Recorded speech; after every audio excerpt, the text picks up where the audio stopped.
Ray Clemence, who's the best goalkeeper in the world. There isn't any doubt about that. That was a supreme save by Clemence. I was brought up in Skegness in Lincolnshire, and I love my football. I started as a centre-forward and then went to left-back and then eventually got thrown in goal, and it was just natural for me. Played at Scunthorpe in the lower divisions. I'd read in the paper that maybe Liverpool and 3 or 4 other clubs were looking at me, but I didn't know. The very last game of the season, who did I see walking across the car park but Bill Shankly. And when Shankly took me down to Melwood and showed me these magnificent training grounds, they were like bowling greens, the pitch. They were just absolutely fantastic. No, I'd never been to Anfield. It was a whole new world for me.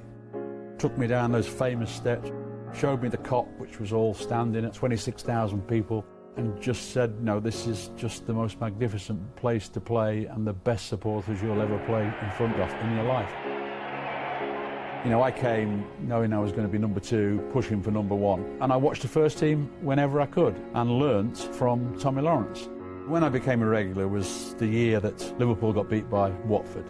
After that, Bill Shankly made the decision to put myself into the team, and after that I managed to stay in the team. And now the salute for the champions. We were a youngish team coming together. We had that confidence about ourselves that we could go on and win things.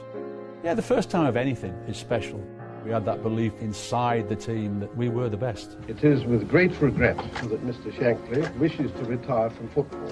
I remember being at home with my parents when this came on the television. Bill Shankly had resigned. Bob just came in and he said, look, we will not be changing anything.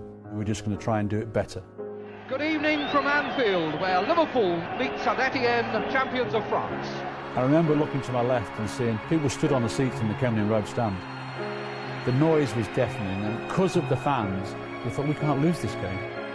And of course, eventually David Fairclough scored that memorable goal, and then the whole stadium just erupted. The whole stand shaking here at Anfield. And people said, what are your greatest save? Well, it might not be the one when I'm flying to the top corner and tipping it over the bar. It'll be the one that influences the result of the game. And won by the English champions, Liverpool. It was just the most magnificent night. The performance of the season, the trophy of the season. I played with some magnificent defenders. You know, when I first came into the team, I was fortunate enough to play behind Tommy Smith and Ron Yates. And then, of course, Emlyn stepped into the back. And then, of course, we had Phil Thompson. And then Alan Hansen came in. The Scottish Bobby Moore. In 21 home games, we only conceded 4. No matter who you put out against us, wherever it was, we had a chance of winning that game. Real Madrid in white, Liverpool in red. I'd never, before that game, thought about leaving the Liverpool Football Club. Real Madrid, Paris, European Cup final, win it 1-0. It can't get any better than that, can it? I came off the field and I sat in the corner of the dressing room with my paper cup full of champagne, and I just looked around the dressing room, and instead of being off the ceiling, it was just another day at work. I thought, for me to continue at the level that this club has demanded of me, I probably need to go and challenge myself somewhere else. I just thought it was the right thing for me to do. Ray Clemence back at Anfield for the first time with Spurs. We were 1-0 up at half-time. Glenn Hoddle scored a spectacular volley. I came out second half and I ran down to the Kop, and it's probably the most emotional I've ever been in football. I could not believe the adulation I got. And a fantastic reception from the Kop for Ray Clemence, and he responds.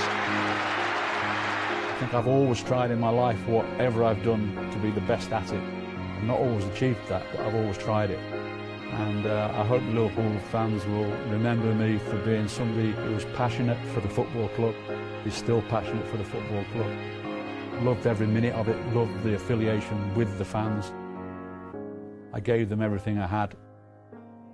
Hopefully it was enough to please them.